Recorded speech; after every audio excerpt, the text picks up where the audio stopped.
Menurut gua, ada satu hal yang sering kali dijadikan alasan sama orang-orang, gak semua orang, tapi banyak orang yang gue temuin. Hal ini dijadikan alasan sama orang-orang untuk mereka seperti boleh tidak bertanggung jawab sama hidupnya. Dan menurut gue hal ini tuh adalah privilege. Hi, Karen is back with another thoughts. Dan menurut gue yang menjadi lebih masalah adalah banyak orang-orang yang berpikiran bahwa privilege itu cuman sebatas materi aja.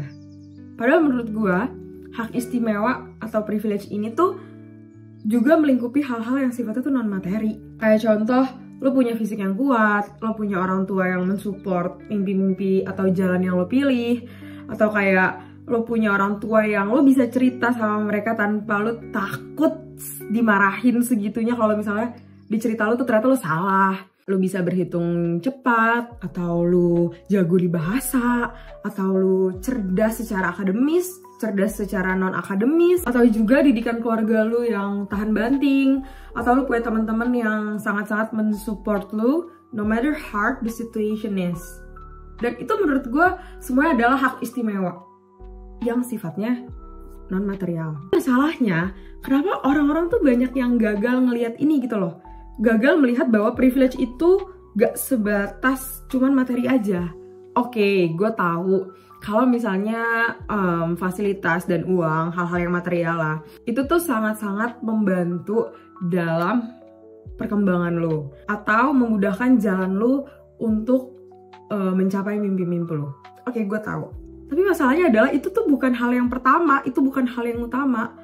Itu memang mendominasi kesannya. Tapi dasarnya, landasannya, bahan bakarnya untuk lo bisa maju dan berkembang itu bukan hal-hal material.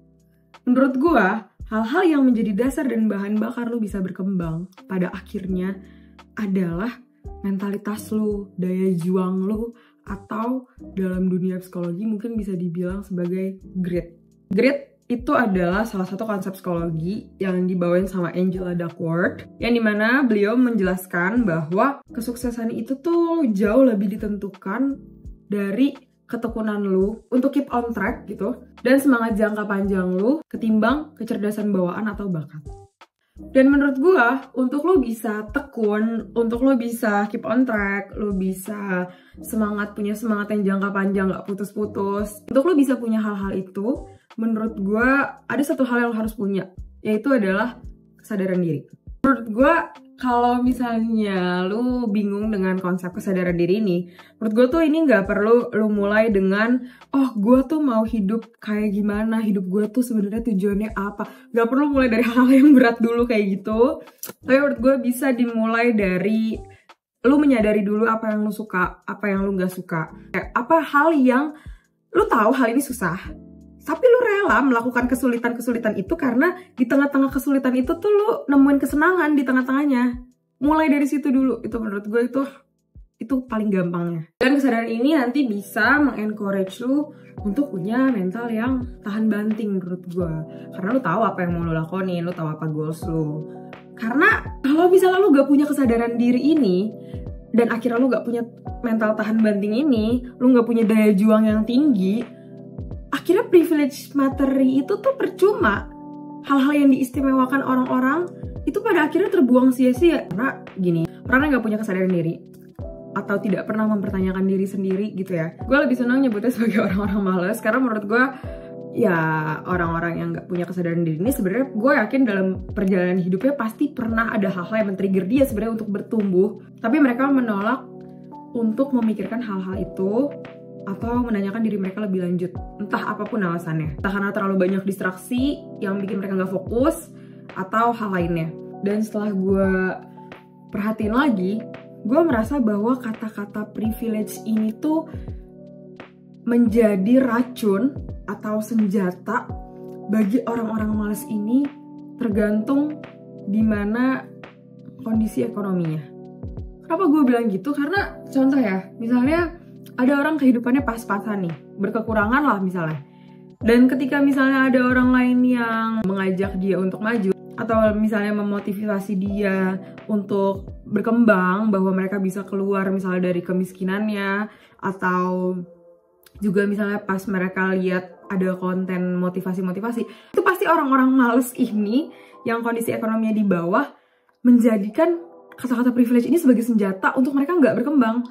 Dia mah enak, bapaknya kaya, gue mana bisa kayak dia.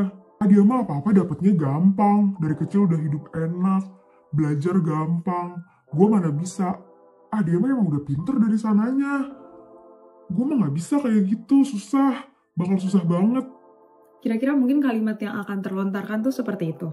Pasti lo sering banget denger di sekitar lo, pasti ada 1-2 yang mentalitasnya tuh seperti ini. Susah itu bukan berarti nggak bisa. Mungkin perjalanan lo bakal jauh lebih panjang daripada orang-orang yang berprivilege secara materi. Tapi bukan nggak bisa, bisa. Tetap bisa untuk lo usahakan. Sekarang tuh akses kita belajar tuh udah sangat gampang banget loh.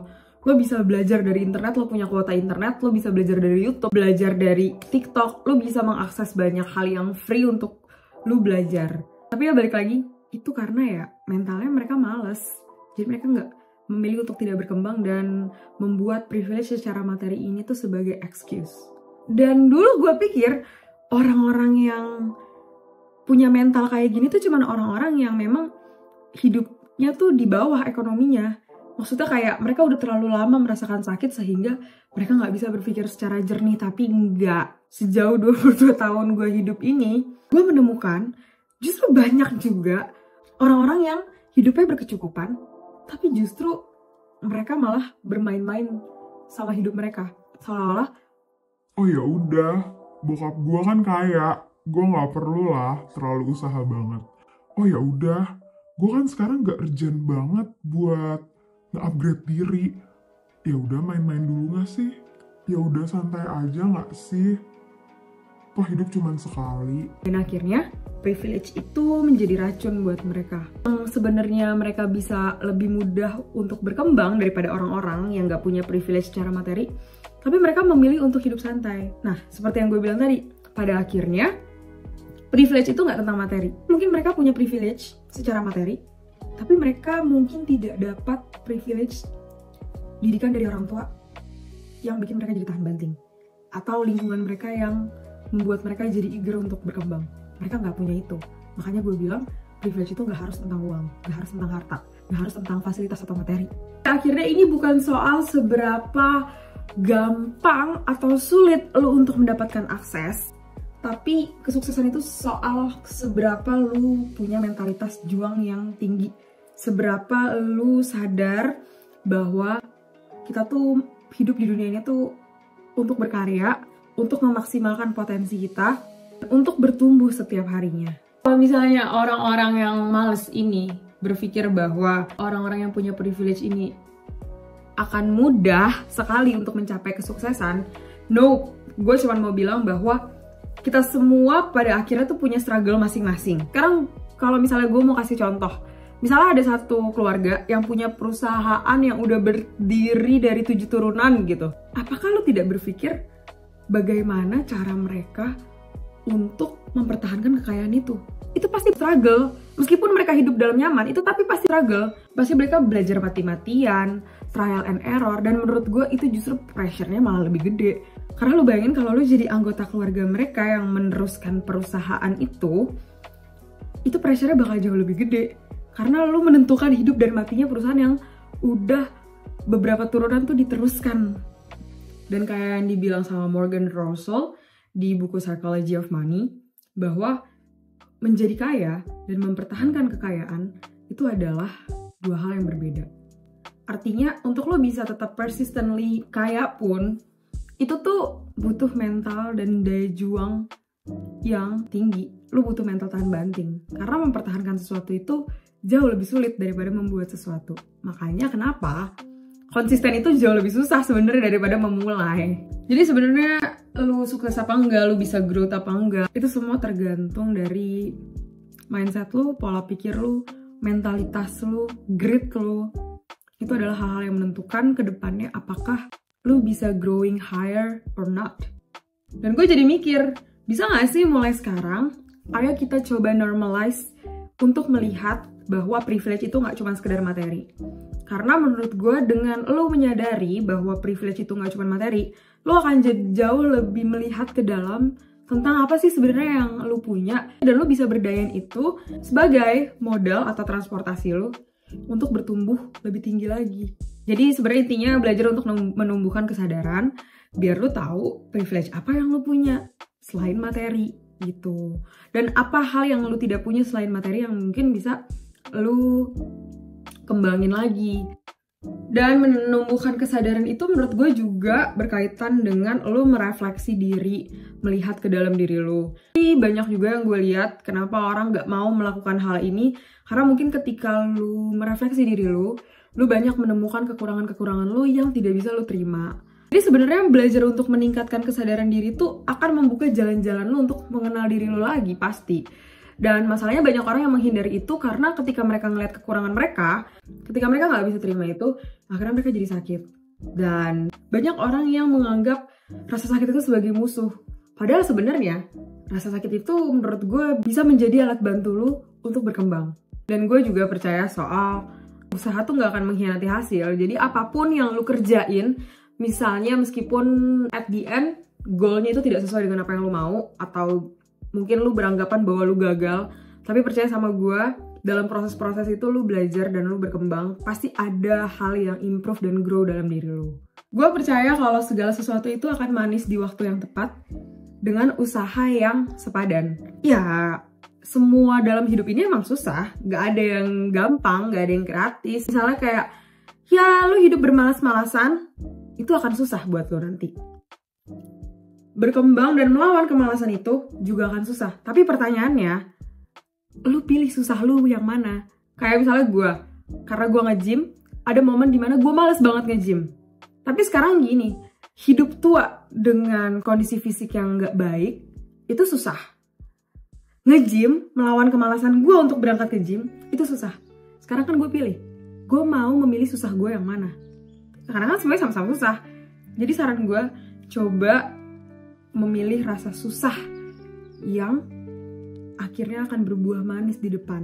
Karena menurut gue hal manis di akhir itu ya harga yang sepadan untuk rasa-rasa sulit yang berusaha lu hadapi. Coba juga belajar untuk no excuse. Jangan ya seperti gue bilang, mentalitas orang malas tadi, oh gue gak bisa berkembang kalau gue gak punya ini, kalau gue gak punya itu gitu. Kayak kita semua tuh pasti pernah punya kekurangan, tapi gimana lu embrace kekurangan lo itu untuk lo perbaikin.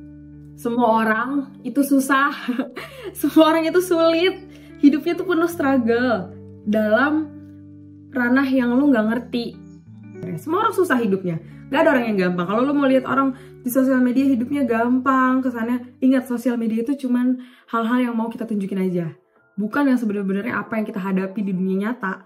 Jadi stop untuk excuse ketika lo mau berkembang, dan menurut gue juga stop untuk membanding-bandingkan diri lo sama orang lain. Karena ingat, balik lagi yang gue bilang, struggle itu beda. Setiap orang ngalamin sakit di ranah masing-masing. Ketika lo membandingkan diri lo dengan orang lain, itu jadi gak sepadan. Kalau lo mau membandingkan diri lo, bandingin diri lo sama lo yang kemarin. Apakah kemarin lo lebih baik daripada hari ini, atau malah sebaliknya? Karena itu menurut gue cara paling adil untuk membandingkan diri lo. Dan juga ketika ada orang yang nyampein sesuatu ke lo, entah itu motivasi atau saran, menurut gue, kalau lo mau grow up, berhenti untuk ngelihat siapa yang nyampein. Atau jangan juga dengan mudah ngejudge, dia mah teori doang, ngomong kosong gitu. Jangan fokus ke sana. Tapi hal pertama yang harus lo lihat adalah, apa sih poin yang disampaikan? Apakah dari poin itu bisa ada hal yang gue improve dari diri gue sehingga gue bisa berkembang? Menurut gue belajar untuk memulai dengan pola pikir seperti itu. Kayak misalnya, kalau lu lihat ada orang buka kelas bisnis, terus lu lihat bapaknya kaya, yang lu lihat pertama kali itu adalah bukan, oh dia gampang ngomong karena bapaknya kaya. Meskipun kadang agak meragukan ya, kayak kesannya kok orang yang sukses bisnisnya bikin kelas bisnis, kan banyak tuh stigma-stigma kayak gitu di internet. Tapi menurut gue yang penting bukan itu. Yang penting adalah lu belajar melihat apa sih poin yang pengen dia sampein. Kalau misalnya lu ragu nih, misalnya, nih orang teori doang nih, tapi bisnisnya aja sebenarnya nggak ada gitu misalnya ya. Kayak contoh terparahnya gitu. Lu bisa coba riset kalau lu ragu. Jadi Jangan excuse, jangan menolak apapun yang dihadapkan ke lu. Coba lu terima dulu, lu proses dulu. Jangan gampang ngecap orang tuh cuma teori doang. Ingat, semua hal itu akan cuma jadi teori kalau kita nggak ngelakonin, kalau kita nggak praktekin. Apapun itu akan cuma jadi teori doang kalau itu cuma diomongin. Makanya menurut gua, kata-kata motivasi itu nggak ada yang bullshit menurut gua. Semua itu bullshit karena kita nggak ngejalanin, karena kita nggak disiplin, karena kita nggak konsisten. Semua itu omong kosong karena kita tidak merealisasikannya. Kita tidak membawa itu ke dalam kehidupan nyata kita. Akhirnya cuma jadi teori doang. Terus kalau kayak gitu salah siapa? Apakah salah motivatornya? Nggak, balik lagi. Kita bertanggung jawab atas hidup kita. Kita bertanggung jawab atas apa yang kita kerjain. Dan menurut gua, pertumbuhan setiap orang itu adalah tanggung jawab diri masing-masing. Jadi stop untuk excuse, stop untuk nyalahin orang, dan belajar untuk nge-embrace juga kesadaran diri. Karena menurut gue, kesadaran diri itu adalah aspek paling penting kalau lu mau bertumbuh. Jadi kita belajar untuk menilai segala sesuatu itu lebih objektif. Percaya deh sama gue, ketika lu menilai segala sesuatu itu, ini dalam aspek pengembangan diri ya, lebih objektif, lu akan jauh lebih mudah untuk membedakan apa yang benar dan apa yang salah. Dan menurut gue berpikir secara objektif juga melatih logika lu untuk menjadi lebih logis. Dan kita semua punya definisi masing-masing juga soal sulit dan mudah. Makanya gue bilang porsi setiap orang sulit dan mudah itu ya beda-beda. Bukan artinya, oh porsi dia lebih gampang, porsi gue lebih susah. Enggak gini. Tapi penggambaran itu lebih ke dalam spektrum yang berbeda. Oke, segitu aja buat hari ini. Thank you udah dengerin pikiran-pikiran gue. Ketemu lagi di video selanjutnya. Bye!